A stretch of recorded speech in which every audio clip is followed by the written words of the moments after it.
Suited up and booted up. You know what they say? If you look good, you feel good, you do good. And here we go, the clash between Magnus Carlsen and Praggnanandhaa. And Magnus starts with white. He opens with the king's pawn, and it's the Sicilian defense. So Praggnanandhaa not playing a solid line here, not showing any fear in the opening. What will Magnus do? Will he take Pragg on in a real main line? He brings his knight out. I'm hoping for an open Sicilian here. And, OK, it's not an open Sicilian. It's what we call the Rossolimo variation, where white's bishop comes out to put some pressure on black's knight. And actually, we're more used to seeing Magnus on the black side of this position. Magnus is the world-leading expert on this position as black. So Pragg using the world champion's weapons against him. Really interesting start. Ah. So Praggnanandhaa, he has his second here, his coach, actually, Ramesh. And what do you think about their preparation, the openings that Pragg has played so far in the tournament? His openings have been good. They've suited him. He has been in trouble in a few games towards the end of the opening, towards the middle game, but he's able to kind of work his way through that, just keep fighting, and he's not going for anything too dull, too dry. I think, OK, he's got great understanding, great strategic play, Pragg, but he's happy to kind of fight fire with fire and take those risks, which have paid off so far. So yeah, I'm slightly surprised by the opening strategy. Magnus knows everything there is to know about this opening, pretty much. But maybe it's a psychological thing, just saying, OK, I know you know this stuff, but let's fight. Praggnanandhaa clearly thinks he can match Magnus in terms of homework. And Magnus, of course, had that one creative 1f3 happening. Has he played some more creative openings, or has he gone back to the normal after that? Well, so far that's been a one-off. OK. And we haven't seen the likes of that again, but I am looking forward to maybe a potential surprise. I have a suspicion it might happen if Magnus is feeling confident or he's feeling in a good mood. And, well, the hoodie is off. Yeah, OK, maybe he's feeling better today. He's been super cold, he's been sick. So now warm today, that's a good sign. Yeah, yesterday he clearly felt a lot better. Magnus beating Anish Giri really convincingly, we've got to say. So Magnus clearly back to his best, in the mood at least. And, I mean, it's not hard to get motivated when you're playing against someone on a hot streak like Pragg. I know that whenever I play younger players, I want to show them who's boss. You know, you want to show them, you know, respect your elders and everything. So Magnus, he'll be focused. He'll want to win this match. Pragg, meanwhile, the first to really think. And this last move by Magnus, we should say, not the most popular, just pushing a pawn one square. It's not the most ambitious, but Simon, what do you think of this opening choice by Pragg? Yeah, I think it's quite interesting. I mean, as you said, this is Magnus' speciality, and he's playing it. So kind of Magnus is playing against his own opening, and that's sometimes quite hard to do because you have to adjust, and even though you know it incredibly well, suddenly the shoe's on the other foot. And I think here Magnus, with his last move, is just indicating that he wants to play chess. And what that means is he doesn't want to get involved with any theoretical discussion, any theory, in-depth theory. He just wants to get a position with all the pieces on the board which he can play. A little cough there from Magnus, but I think in general he's looking a lot fresher today. And as Kai said, just taking his top off and getting the T-shirt is a good sign because he was very ill and he kept being warm. So I think this is good. It's a good start. Yeah. Yeah, when we saw him walking towards the arena, Magnus, there was a bit more of a spring in his step than previous days where he was really clearly visibly not wanting to be there. So, OK, big matchup. And Pragg, I'm slightly surprised he's thinking because this move, despite the fact it's rarer than some alternatives, it is known. And he's just deciding, is black's knight, the knight that hasn't been developed, is that going to come out? Is black going to push a pawn? If so, which pawn to push? OK, Pragg yet to click on a piece. We see his screen there, very focused. Pragg, he's won a lot of games from difficult positions, but he's been low on time in several of them. So true. Maybe that's something Magnus wants to target. His previous opponents haven't been able to take advantage of that. But Pragg, yeah, one maybe small kind of thing that he still needs to work on is his time management. Time management, yeah. Now, we do see them sitting, and especially Pragg. He's quite small of size as well, not only age, sitting behind that computer. It's a big computer. Do you think that is an advantage when you play against Magnus? To actually play online chess in the arena with this big computer, so you don't actually see him, right? He's not that ugly, is he? I mean, like, God, dear. Oh, no. But in over the board, you look right at him, and you get that psychological Magnus effect. You might get more intimidated, definitely, because he's the world champion. You suddenly have a reality check, and you're like, I'm a school kid, I'm playing the world champion. What's happening? It could be. I think it might help, just having the barrier there, so he can properly focus on the chess and not on other aspects. Yeah. Having said that, they did start off the game with a handshake. Yeah, they did. That was very nice to see. It was very, very nice to see, but not all of the players have done that. A lot of them have kind of just nodded their head in greeting. Here, maybe Magnus wanting to make his presence known. Because, Magnus, we've seen him be the expert when it comes to mind games and just psyching out his opponent. We've had a few examples in this tournament, right? Yeah, one F3 comes to mind, the mind games, just saying to Duda in the first game of the tournament, just saying, OK, I can do anything and I can still beat you. Magnus loves to show his dominance. I mean, it's very much kind of animal kingdom instinct. You want to show your opponent, I'm the boss, I'm the king of the jungle. But, yeah, that handshake, I just wonder who was the firmer of the two, who wanted to kind of make eye contact and say, OK, this is my day.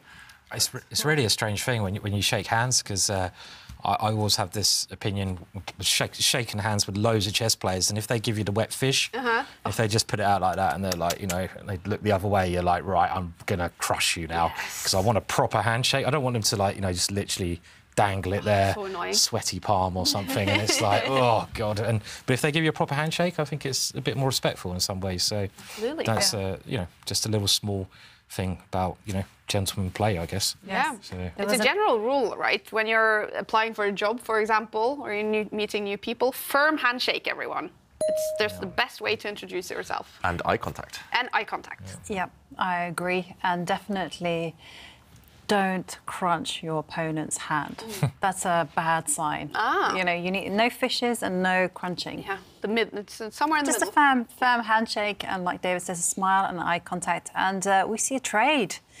And definitely one of White's choices. There were other alternatives, but very committal stuff from Magnus. And now the big question is, which pawn are you going to recapture with? And Pragg chooses to recapture with the queen's pawn. And I guess this would be more familiar territory for Pragg.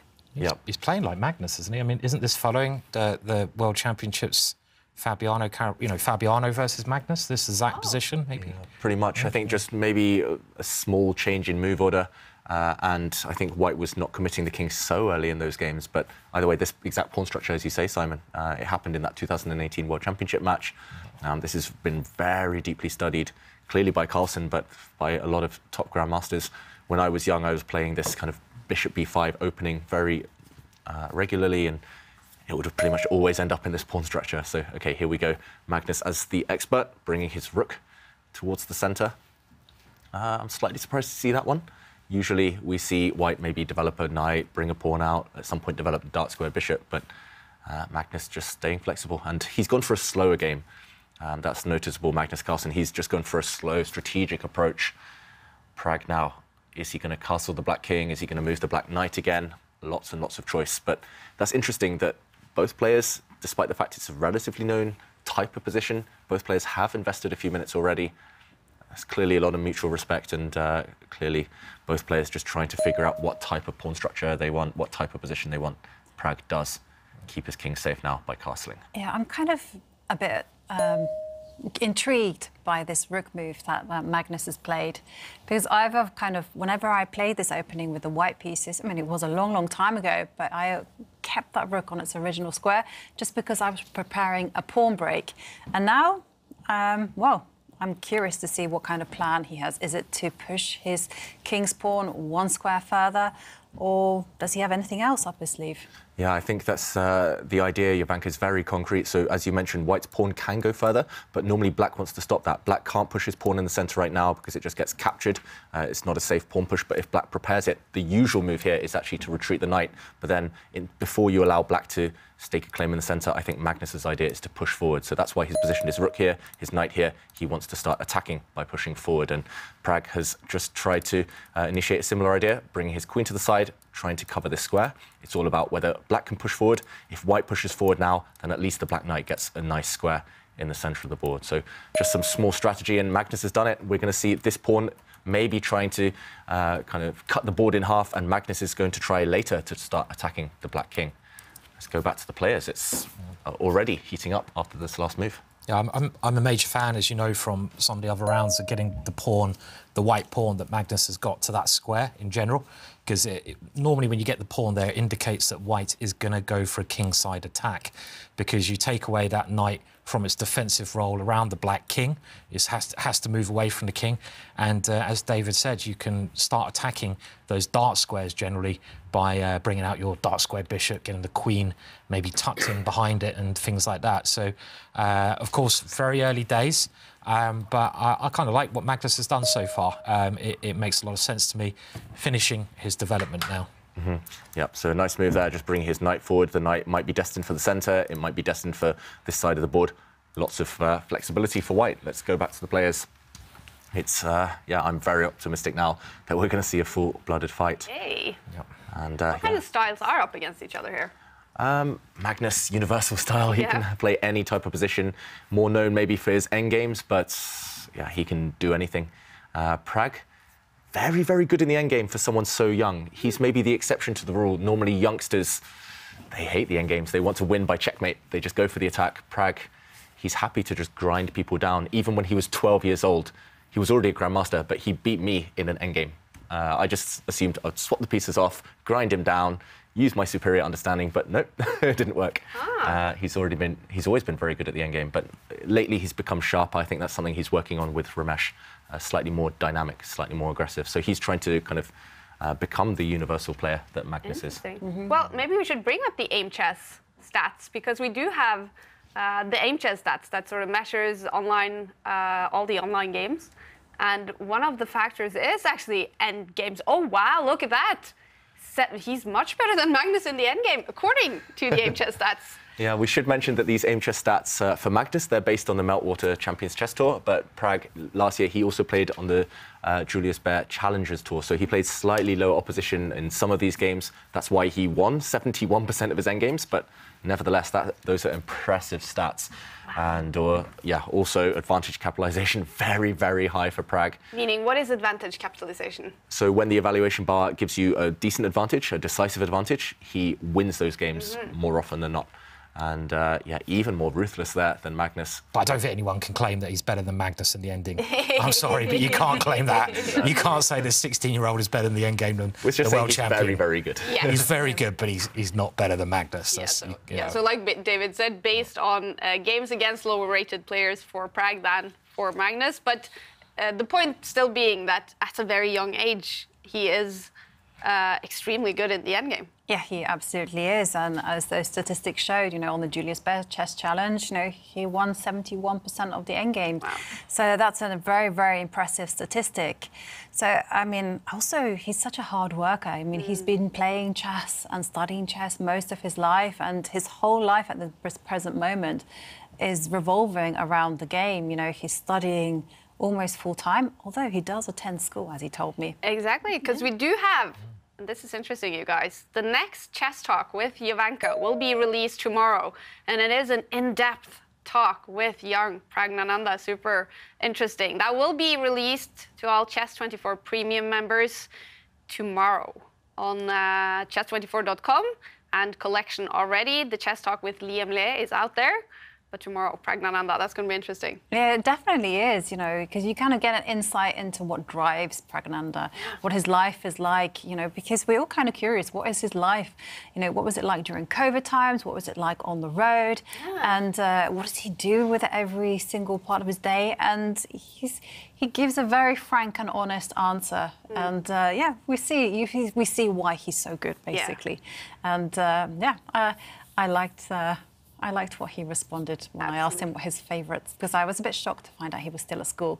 I'm looking forward to that interview. Yeah, and remember also, so this is exclusive to Chess24 premium members, but right now, if you use the code on the bottom of the screen, Esports Cup, you get 40% off Chess24 premium. So a great chance now to get that discount and to watch the chess talks and special video editions of all the podcasts. Anish Giri podcast is released today, and that's a good one. It's in 2 parts, actually, because you talked for 2 hours. Yeah, that was a long chat with Anish Giri, and he was very frank as well. All of these top players actually very, very honest and open about their lifestyles, and of course we touched on some very sensitive topics as well, like the Twitter hacking, and we just talked about what Anish has been up to the last few years. It's been an eventful time for him. Yeah, so that is available right now on chess24.com, and if you click the collection tab, you'll find that podcast video edition with Anish Giri. Now, I did hear a move. What's happening now in this game? Yeah, so Pragg has entered the white half of the board with his knights. That knight looks nicely poised for a potential attack, but the black knight is a bit of a lone wolf right now, not really teaming up with the rest of Black's army. So I think actually the kind of ulterior motive, the real reason Pragg has planted his knight on this square is because he wants to retreat at some point and blockade White's far advanced pawn in the middle. Meanwhile, Magnus isn't worried about this knight jump. He was just choosing his tunes there, choosing his music. And yeah, I'm expecting White's knight in front of the White Queen to jump out the way. It just depends which side of the board Magnus wants to go to. And at some point, the Black Knight will have to retreat. A nice square, I think it's headed to, but it's a bit time-consuming. Mm-hmm. Yeah, I mean, it's trying to come round to the centre. I would have thought Magnus' simple plan will still be to try and start an attack against Black's king side, maybe go for the exchange of dark square bishops. But I mean, this move surprised me a lot, actually. I didn't see this move in advance, but it's kind of positionally founded, and again showing quite a lot of maturity, I think, from you know, a player so young, still so young. So, but I guess Magnus really, as you mentioned earlier, he really wants to win these games. Like when he's playing these potential future world champions, he's mentioned about the candidates. He'll play Ali Reza, another person that people are saying is going to be a future world champion, and it's kind of the same with Pragg. People are saying this kid's going to be the future world champion. I think these are the kind of players he wants to, like, he really, you know, he's really excited to play. He really, you know, really maybe even ups his game to play, because again, it's maybe showing that dominance, isn't it, in some respects, and saying, yeah, come on, you've got a long way to go yet.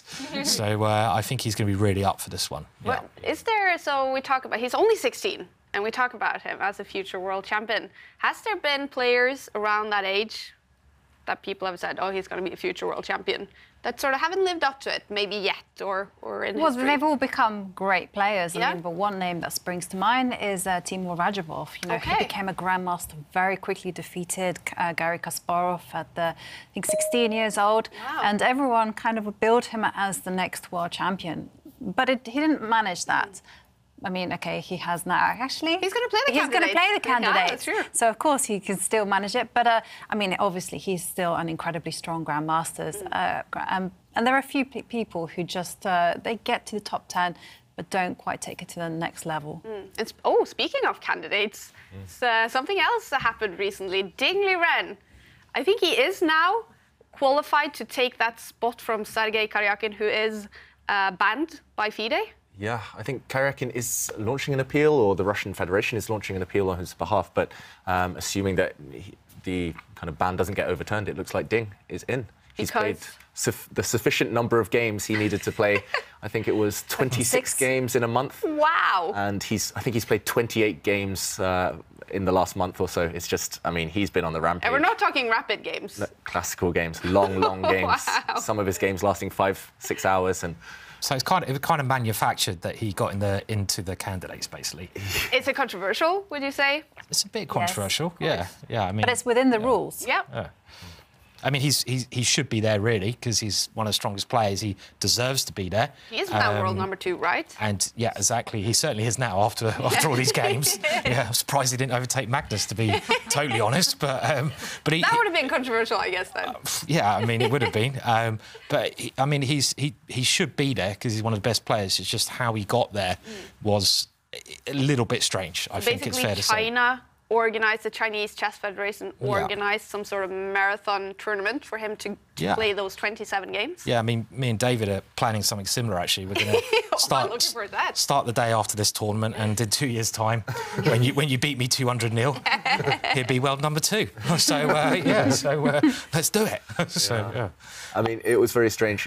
Actually, the number of games, it happened over 3 different events, but I mean, none of the Chinese players had really played for the last year or two, and it was especially organised purely for Ding, especially the first tournament. wasn't the strongest opposition possible. So some controversy there. But either way, he's going to be the man to beat now, maybe Ding in the candidates. Not only is he the world number 2, but he's really kind of match fit after all these games. Yeah, must be. I mean, compared to maybe world number 3, Farouja, who's just disappeared off the map since December. I mean, Ding's done the exact opposite, just playing non-stop. Wow. Big move in the game there, David, as well, because this is a really committal and brave or there's a fine line, isn't it? Brave or silly. Let's see. Yeah, so Black's actually grabbed a pawn in the centre of the board, but it has come at the cost of trading off Black's dark square bishop. So if we do a quick count, Black is 1 pawn up, but look at the Black queen. Oh, eyed up by the white rook. The Black knight really shaky. The white bishop kind of attacking it. It's hanging together by a thread right now. And Magnus, is he going to move his knight to unleash an attack against the Black queen from the white rook? And now the Black queen has to move and she has to find a safe square. I think she's going to go back, but which square is she going to choose? And maybe he's just going to win his pawn back here. Yeah. Rather than try to go for the dark squares, which was another way you could play and keep it as a pawn sacrifice. But yeah, maybe we can just quickly show what happened because it was quite a big decision by Pragg, as you mentioned, Simon. So this knight is attacked, and instead of retreating it to a safe square, I was assuming that he'd just jump back. We saw Pragg get greedy, take this pawn in the centre of the board, and after a trade, it's really hanging together just about for Black. The queen defends the knight, and after White's knight move, the queen does run away to safety. She was attacked by White's rook, and now after a quick trade of pieces, we see Black's queen has done a bit of dancing the last few moves, but White eventually regains the pawn. So level material again, but this rook is super strong right now on the 7th rank, keeping this Black bishop tied down to the defence of some pawns, and the dark squares around the Black king are pretty weak. So if White's queen and knight can maybe line up on those dark squares later, it's going to be dangerous for Pragg. So the pressure on Pragg now to try and evict this white rook. If he can kick it away and trade rooks off, maybe, then he's OK. I mean, is there... Sorry, Ivanka. Yeah. I was just going to say, but wait 1 second. I was just looking at that rook, and the rook is loose. It looks very strong, and I was like, oh, hang on a second. Is there some radical move? Yeah. Like bishop takes I was pawn? thinking the same. Yeah, maybe this move is the idea, yeah. Exactly, yeah. And the whole idea is if pawn takes bishop now, then, as you mentioned, guys, this rook is loose, this king is open, suddenly a double attack, a check, hitting the king and hitting the rook. This would win for Black. So Magnus must have something up his sleeve after this bishop capture. What is it? Is he just going to get greedy and take this pawn, maybe? Oof, the white king's suddenly under some fire, under some pressure. If he retreats the rook, for example, attacking the Black queen, then the Black queen can just slide back, threatening checkmate. Big moment for Pragg. He's calculating this. Can he get away with opening up the white king and taking this pawn? Or maybe is he going to slide back with the queen? Same idea, but just different order, attacking this rook first. It's getting really critical. Evaluation bar still roughly in the middle, but it's drama on the board. Wow. Yeah. All right, and the clock is ticking for Praggnanandhaa. We do have 3 great Englishmen in the studio to guide us through all of these games and all the drama. There's also an Englishman out in the lounge with you, Sverre. Hi, who has arrived the Oslo Arena today? You know, I found the best company here right now because I found the most entertaining chess man I could imagine. I'm here with Lawrence Trent, and it's been highly entertaining to watch this game together with him because you're opinionated. And what's your opinion so far on this game? Well, I wasn't really convinced by Praggnanandhaa's choice to give up the bishop, the dark square bishop. You tend not to want to do that, even if you win a pawn, because you leave yourself very exposed. And now we have, I'm just looking at the position, what is going on here? What am I missing? The bishop is on h3, the rook is on b7, and it's Praggnanandhaa to move. Yeah, it just got completely crazy all of a sudden. I turned away and this happened. I don't know what to make of this position. It looks totally unclear to me. I wasn't a fan of what Praggnanandhaa did, but, you know, it's a sign of how these new young players play. You know, 20, 30 years ago, they wouldn't have played like this. But now it's just either it works or it doesn't. And they are confident and they calculate it. And they just say, OK, I don't care about what general chess theory says. I'm actually going to take it back to the studio as well so you guys can follow up on this craziness. But we agree with you. This is getting a little nuts and we enjoy it. Definitely. Thank you, Sverre and Lawrence. Nice to see Lawrence in the building. What's happening? Yeah, as Lawrence said, years ago they wouldn't have played like this because Pragg, in a way, he's broken the rules. Look at those black pawns now. They're so ugly, so weak on the queen side, on that left half of the board. But then again, the white rook is almost trapped. The white rook lacking escape squares. And we saw a dance between the rook and bishop. That's really rare. Kind of an odd scenario there. White's rook went to grab a pawn. The black bishop, which was actually suddenly attacked, did go back to its starting square. But now white's rook forced back into this kind of cage. And the black bishop just keeping it locked up. What do you think, guys? Is this... I mean, the evaluation bar's slightly on white's side, but is this dangerous for Magnus as well? Because white's rook might well just fall off the board.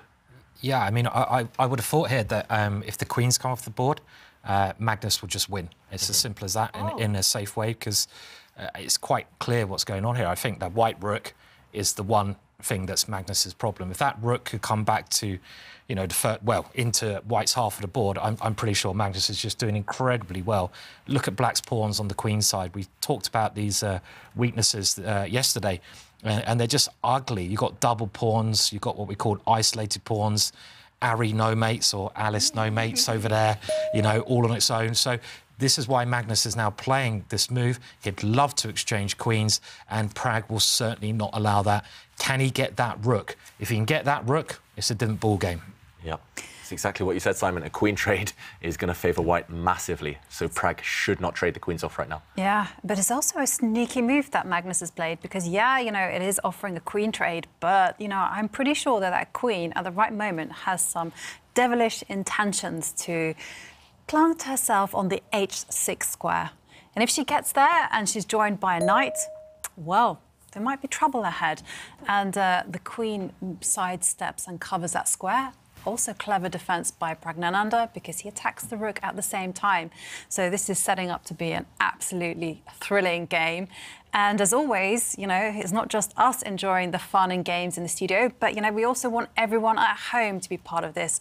And to kick off the selfies, the rook actually moves away because it was under fire. Oh, God, the move's coming fast and furious. Do I have time to get a selfie in? Of course. Yes, OK. Well, it comes from Abhishek, who says that Magnus doesn't believe in fortresses, but Vishy does. Love all books from Dan Brown and cheering for Magnus. So Magnus with a supporter in Abhishek. And remember, if you want to join in the fun, send us your selfie, do it in landscape mode, then tweet us using the hashtag #ChessChamps, and we will feature them on the show. Yes, let's have as many selfies as we have moves in this game. What's happening here now? Yeah, lots of moves. And Pragg, with those weak pawns, I think he's done the right thing. He's traded off a couple of pawns there. He's trying to open up diagonals, lines as well. Black's rooks and bishop might well become very strong pieces the more that the lines become open. So I like Pragg's last move. The black queen can now go across and recapture this white pawn. But, as Ivanka mentioned, the dark squares around the black king, those are a potential weakness as well. So, I mean, it could go either way right now. Either white's rook is very, very strong on the 7th rank, or it's going to get trapped. So it could be a strength or a weakness. And likewise, with black's king position, black's king looks really safe right now, but it could well come under fire from white's queen and knight if they can combine. So Magnus slightly smiling there. I think so too. Yeah, it's the first time we've seen him smile, isn't it, during the game? Because he's for a few days at least. A bit ill, so he's like, yeah, which is nice to see. Yeah. Why is he smiling though? What do we reckon? Maybe he's looking at Pragg's clock time and thinking, "Oh, I'm up on the clock." Yeah, it could be. Meanwhile, yeah, black recapturing the pawn. It's level material again, and white's queen finally getting off the 1st rank, getting active. And white's rook in the corner now are ready to join the action as well. Yeah. And Magnus is really trying to get the queens off still? I don't think so anymore as much. Okay. It's less clear now. A queen trade, pros and cons for both sides. But now that black got rid of his set of double pawns, he traded off a set of weak pawns earlier, so it's less clear now. And, OK, a bishop for knight trade. I'm really surprised Pragg went for this. And Magnus getting greedy. Magnus has gone a pawn up. Yeah, he didn't think much about that as well. He played that incredibly quickly, grabbing that pawn. I mean, OK, Pragg's got to prove this now. Pragg is gone. He has gone a pawn down. What's his idea here? I think he blundered. It's just a blunder. He missed that right. the pawn was up for grabs. Well, his head's in his hand, so that would... Well, I don't know if that... Wow. He doesn't give much away, Pragg, does he? But I can't see much compensation here. I mean, it's a big pawn to take, and Magnus very confident in taking it. Yeah. You could see on Pragg's face there, he just widened his eyes as if like, oof, what have I done? Yeah. And that's why the evaluation bar says +1 for white. White is 1 pawn up. White has a 3 versus 1 advantage now on the left half of the board, and if the queens come off now, it's just game over. And that's why Magnus is also trying to swap rooks off. If he can do that, it's going to be very, very good for him. And there we see the computer suggestions, Stockfish suggestions, but they're all good for white. That's the problem for Pragg. He plays the best move. He swapped one set of rooks, but now, OK, he has to win some of those white pawns. The white 3 there, the connected 3 on the left. If they survive, it's just an easy win for Magnus in the endgame.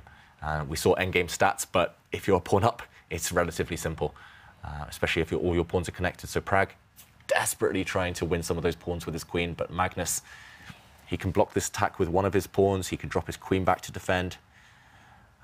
He's just got to consolidate, hasn't he? I mean, if Magnus can just consolidate his position, which I feel he should be able to do, you know, maybe even bring his queen back, stop black attacking his pawns, he will win this. That passed A pawn is so strong, especially even with the rook behind it. The rook behind it is in a good position. You exchange queens, you're completely winning as well. So Pragg has got to cause as much nuisance in the position that he can. Keep attacking things, try to get the rook in somehow. But Pragg's extra pawn on the king side, it doesn't really do much at the moment. That's the other thing. So it really doesn't play a part in this position at all. Yeah, Harry has no rival, but it's a long time before it really plays a part in this game, as you mentioned, Simon. So the direct threat is queen takes pawn. We're expecting Magnus either to drop his queen back, maybe to defend it, maybe slide his queen across this way to defend it from the front. OK, or, I was about to say, push a pawn forward. So this queen now no longer attacking this pawn, but maybe it will slide down to the second rank. Pragg still has one active piece, the black queen, very, very active. So Magnus has to be careful here. Still some work to be done.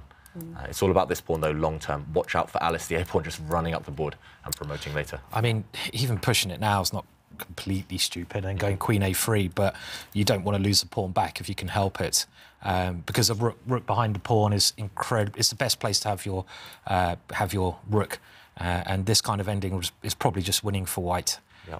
This is basically like the propeller. You kind of have it behind and it just propels the pawn forward, and black's rook will be forced to be passive, stuck in front of the white pawn. So even losing a pawn, a queen trade would still be good for white. Magnus would be desperate to get the queens off right now. He just has to be slightly careful of these pawns. Okay, well, this game, it's definitely heating up. The first game in the match between Magnus Carlsen and Praggnanandhaa. The other matches going on. First games, Bar is slightly over to Liam Le's side in his match. First game against Erik Hansen. It's looking good also for Jan Christoph Duda. The Bar over to his side against Shakhriyar Mamdyarov. Duda has won 2 matches in a row, and the Bar just went down a little bit. Geary and Jordan van Forest, the 2 Dutchmen, are also playing each other today. And if you're watching us on Twitch, there's actually a very cool feature. You can now have a command center. You can basically design the show yourself, and you can have up all the games if you want to, 2 games. You can decide yourself. It's a very cool feature, command center on Twitch, to follow all the chess moves if you want to. We are focusing today on Praggnanandhaa against Magnus Carlsen, and we did have another move. We did have another move, and it's one of the moves, or one of the ideas we mentioned just a moment ago. White's queen now on a great square. She protects her pawn on the B file. White's pawn's now untouchable, and she also attacks one of black's pawns, and wow, Pragg just giving away another pawn potentially. He's just activated his rook, maybe aiming to bring his rook down to the bottom of the board, start checking the white king. Also, maybe the black rook will join the queen on the second rank. Some real targets there. Really interesting decision by Pragg there. I like it, though. Not materialistic. He's already 1 pawn down. He's happy to go 2 pawns down as long as he gets his rook active. So a very mature decision from Pragg. He's doing what he has to do. It's a very practical move. Yeah. I call this mode hustle mode. You know? I Get understand active, that. Yeah. you know, pose your opponent some problems. It's a great way to defend. And it's not easy, actually, for Magnus. I mean, I was thinking, what would I play here as white? I'm not quite sure whether you kind of allow the rook trade. And he has allowed the rook trade. OK, he's going to bank everything on this queen and pawn ending. And there it will be all about king safety. So 2 moves now for Pragg. Is he going to bring the black rook down the whole way to the bottom of the board, trade off rooks as we're maybe expecting, or is he going to bring the black rook to the second rank? Just line up the black queen and rook together, start munching on some pawns maybe. It's a big, big decision. He's clicked on his rook. He's going to bring it the whole way down and give a check. He's about to play that 1 minute now on the clock for Pragg. And look at that, he pre-moved, so he knew that the rooks would disappear. and very quickly, instantly, he just took the rook back, took a pawn with the black queen, because white's moves were forced as well. I mean, you're talking about the aim chess endings. We might see it now, might we? So we're into the ending with Magnus obviously having the pawn advantage, but he's so. I mean, Magnus is very good at every ending, but queen endings particularly he seems to excel in. And it's all about who has the passed pawn in queen endings. It's not necessarily who's even material up. Who has the pawn, which is easier to push to the other end of the board, and king's safety. And that's where Magnus is going to be let down here, because his king is actually much more exposed than the black king, giving Pragg many chances of some perpetual check here. Yeah, that's the thing. We talk about pass pawns. White's being greedy. White has 3 connected pass pawns. Black has no pass pawns at all. So Black's 3 versus 1 advantage is actually quite hard to push. But yeah, as you mentioned, Simon, there's a direct threat against the white king. And he has to stop this. There's actually 2 threats in the position. Jovanka, do you think he can stop them both? Queen takes pawn is obviously one, but the bigger threat, for example, if white saves his pawns, is actually to make a draw immediately. This is how open the king is. This is a check. The white king goes back, another check. The white king goes forward, another check. And there's nowhere to hide for this king. So Magnus, OK, by checking himself, he's gained a bit of time. He's checked a bit with the white queen now, and he's hoping to force the black king out into the open. That has happened. Wow, whose king is weaker now? Big, big question. And Magnus, he's pushed his pawn forward because, wow, this is really clever. If the queen checks now, there's no continuing of the checks on this square because white's queen actually guards that key square at the bottom of the board. Magnus's king, at least temporarily, is safe. But can Pragg now just take the a-pawn? Yes. Kaya, nice one. I think Thank he might well do that. And I think 2 options here. You either take this pawn or maybe you go to check on this square. So diagonal checks are often very, very effective in queen endgames. They're harder to block somehow, diagonal checks. And still some work to be done for white to get his king to safety. Maybe the king will retreat. Another check here, hitting this king, hitting the pawn. Pragg still has some chances. His queen is so active and white's king is so out in the open. I have a suspicion we might see Magnus try a king run. Yeah. And King is going to try to find some safety on the left side of the board, very close to his own queen. And maybe then doing 2 jobs, both hiding the pawns over the board and also being protected? Yep. And, OK, well, this is the issue. Pragg obviously has to keep on checking. Yeah, big trap in the position. If the queen takes pawn now, then there would have been a queen check. A queen trade will win for white because this pawn is free to run down and promote. So, as Jovanka mentioned, you have to keep checking. And that's what Pragg is doing. Current position is still this one. Where is white's king going to hide? It's not so easy. It's going to hide up the board, maybe. You have to be careful of counter checks as well in these endgames. If you check on the wrong square, I said diagonal checks are good, but sometimes they aren't, because now white could block the check with a check of his own, and the queens come off and white wins. So Pragg has to be really, really careful right now. Interesting. And in these, so the king's a big factor here. In these queen endgames, will you want to use your king actively, or do you just want to protect it?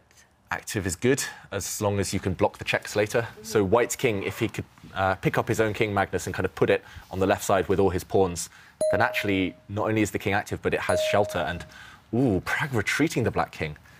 Is that a bad move? Not a good sign, at least. But it's getting out of the way of any potential checks. So You lose a valuable tempo. That's true. But Pragg doesn't have too much time on the clock. He's under a minute, so he has to take some really pragmatic decisions. And there you can see... Pragmatic, I like it. That was so good. Oh, OK, give me... Very clever there.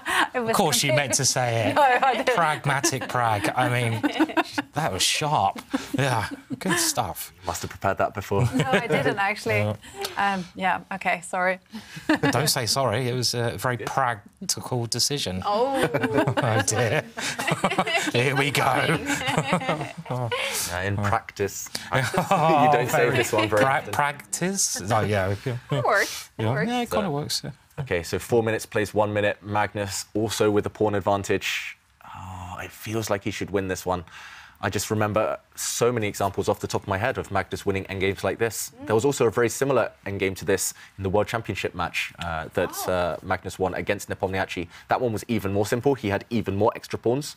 But just like that occasion, he had extra pawns on this side of the board and his king was a bit open. And he managed to kind of combine. He managed to run with his king to the safe squares. Now he's blocking checks with the white queen. Now it's time for Pragg to get greedy and grab some pawns, maybe. you might not get another chance. So is Pragg going to give a check with the black queen, or is he going to start munching on those white pawns? Funny thing is, if he munches the pawn, it's actually equal material. So they do only have 3 pawns each. So people might be thinking, well, that's OK.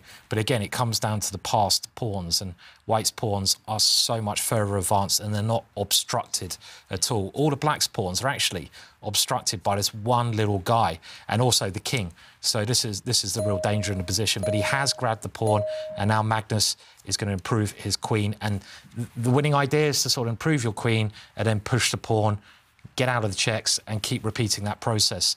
And I think even Jovanka mentioned the white king might run its way all over to the queen side at some point and hide in front of its own pawns. Yeah, it has to be careful when it makes its journey to the, I was going to say to the east, but I don't know whether it's to the east. Never eat shredded wheat. Wheat, west? West. Yes. Is that how, I love that. That's how I remembered north, west, south and east. Yeah. Never eat shredded wheat. Yeah. Oh, really? Exactly. English school kid thing, I think. Naughty elephants slurp water. Yes, that's it. Okay. North, east, southwest. Yeah, meanwhile, the pawns are running. The checks are coming, though. Pragg has to give the correct check. And yeah, you guys are right. The king is running to the west, that way. OK, black stops the king from running, actually, for now. But the king runs the other direction. And it's going to be hard to kind of pin down that white king, because if you check it in the wrong direction, it's kind of going to hint that it's going both ways, and you can't stop it going both ways. You have to make sure that you force it in the right direction. And Pragg has actually set up a really nasty threat. There's actually a checkmate threat in 2 moves on the board. I'm not sure it's a great move, but if it's black's turn right now, if Magnus just forgets and pushes one of the white pawns, Pragg is going to bring the queen to the f4 square, black's queen, check the white king into the corner, and then he's going to trap it, checkmate it. Maybe we can show this on the board, yes, because please.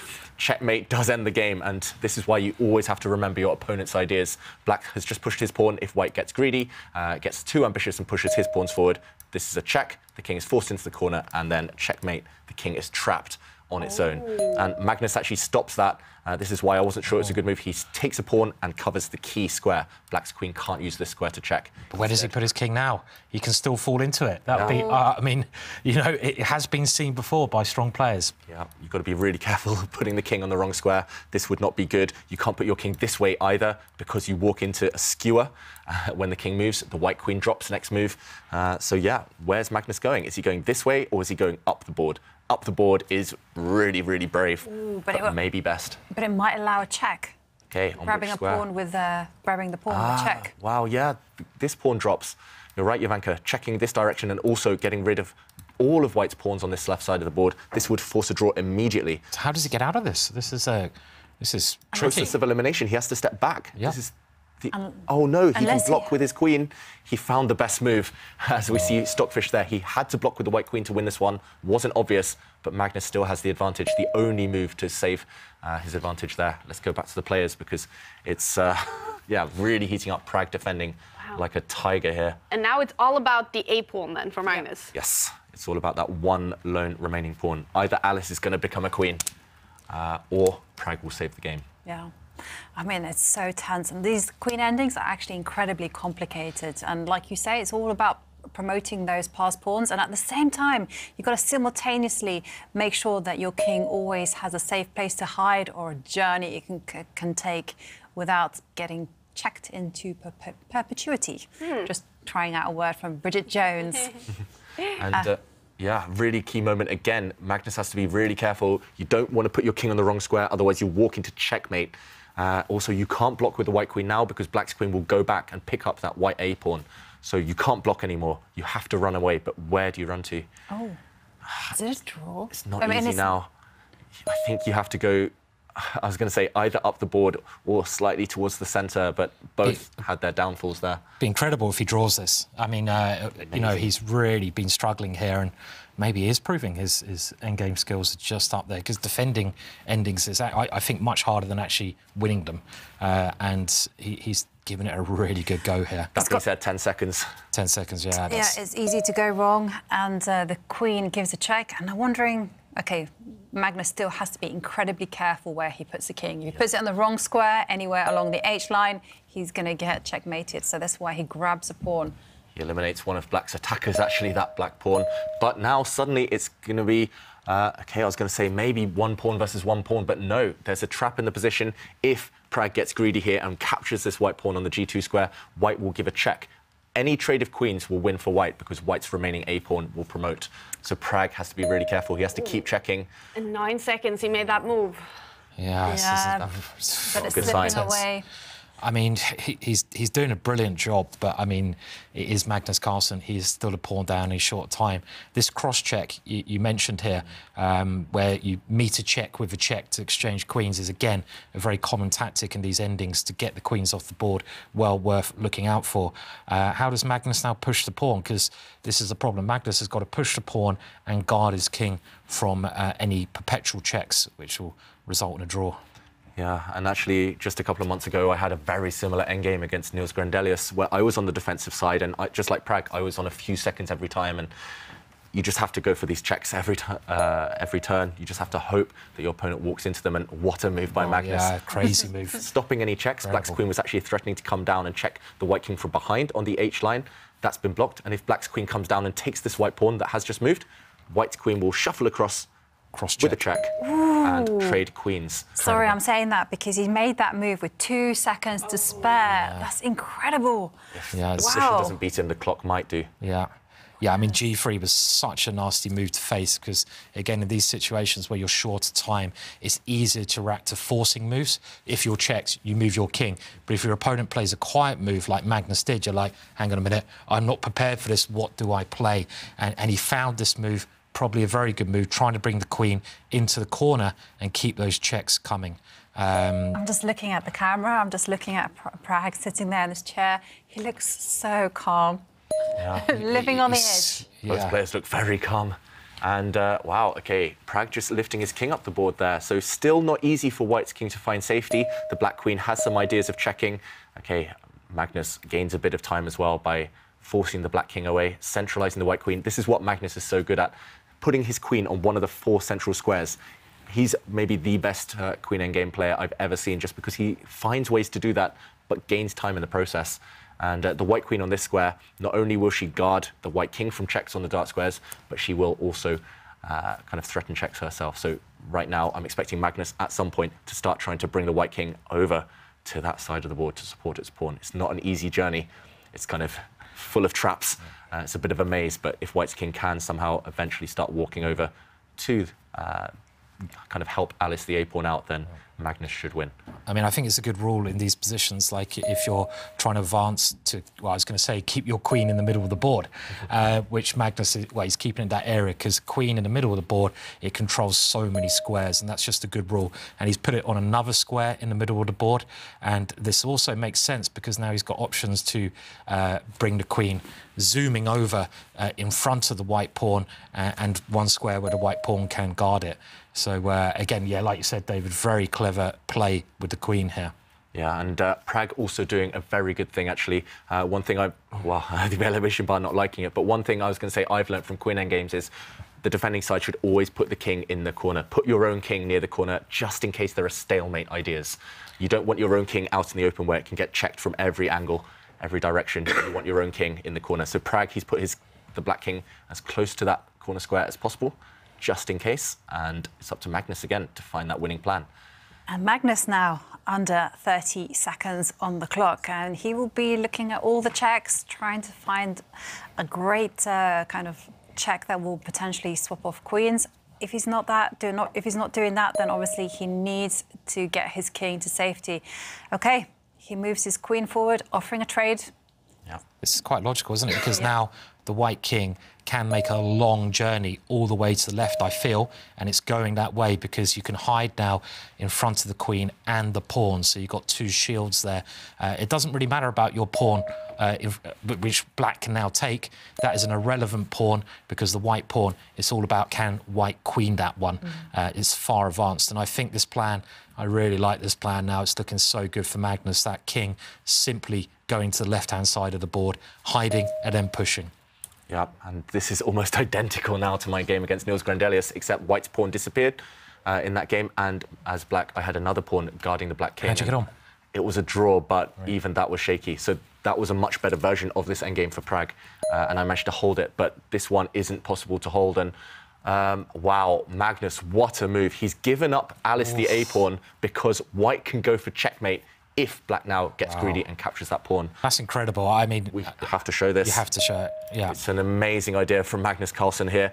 Just on the last move, he blocked with the white queen this check. If black plays queen takes pawn, then suddenly it's just checkmate. One check from the diagonal, wherever the king goes, another check, and the king gets trapped at its home here.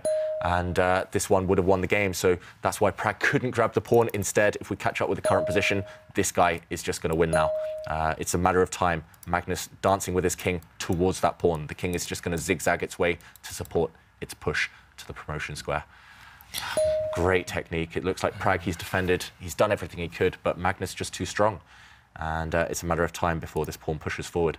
It's incredible to see the king all the way over to the other side. That's a long journey for the white king. Man of the match, that king. Yeah, definitely. Yeah, he's done a lot of work, hasn't he, in this game, and it's now just going to hide over there. And as you say, this should be game over. Really, what a game to start us off with. It's gone right down to the wire. Magnus, of course, had the white pieces, had the advantage, had a small advantage, but the way that Pragg has been fighting is a great sign, and he's got white in the next game. You know, I expect him to lose this one. We're not sure, but will he be able to bounce back with the advantage of the white pieces? Wow. Yeah, I mean, kudos to both players. It's been a really tight battle here. Magnus now found a safe square for his king in front of his pawn, but the king doesn't necessarily want to stay there for too long. That pawn is the potential winner, so still some work for Magnus to do to kind of escape from in front of his own pawn. This is a check. The white king will retreat now, or go up into the corner. And, OK, diagonal checks, still making it hard, Pragg. The queen trying to make the checking box as big as possible, as we call it, just trying to check from as far away as possible to stop any cross checks, any blocks. But white's king now continuing its dance. Yeah, I mean, it's basically the position of the black king is probably one of the worst positions it can be in here. If you could pick the black king up and put it in another corner, it'd be so much better, because there's all these cross checks we've talked about where white can at some point block a check with a check and swap the queens off. And it's just, this black king is in a terrible situation where it is. And that's why they say, you know, if you want to win this queen and pawn ending, you should put your king opposite the enemy king. It's a good attacking device. OK, and we see Magnus blocking a check and offering a trade of queens, and Praggnanandhaa just has to keep on checking.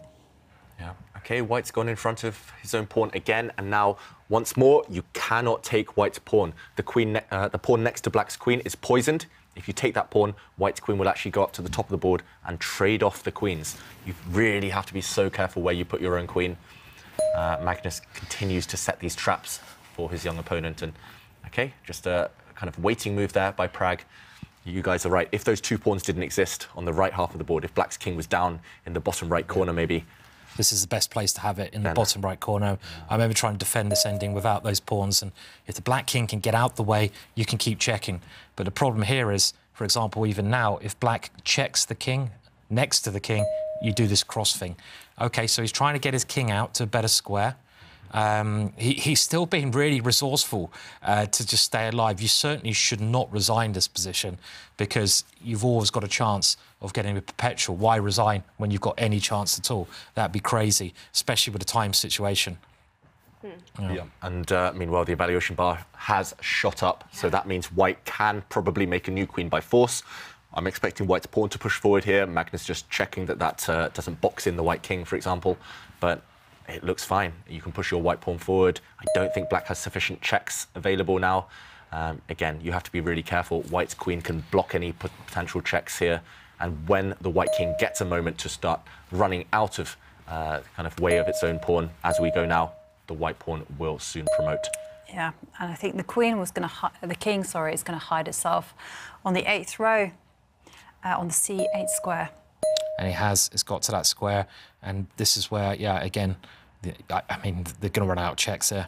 You've got one check, the king steps forwards, and you've got this cross check, so... Yeah, the queen and king, the black queen and king are just somehow not working well together. Like you say, it's in the way. Plus 61 now for the evaluation bar for white. That means a new queen is coming. Pragg is going to resign any moment. You can see it. There it goes. It's over. The king Magnus Carlsen using his king to strike first in the battle with Praggnanandhaa. Magnus with the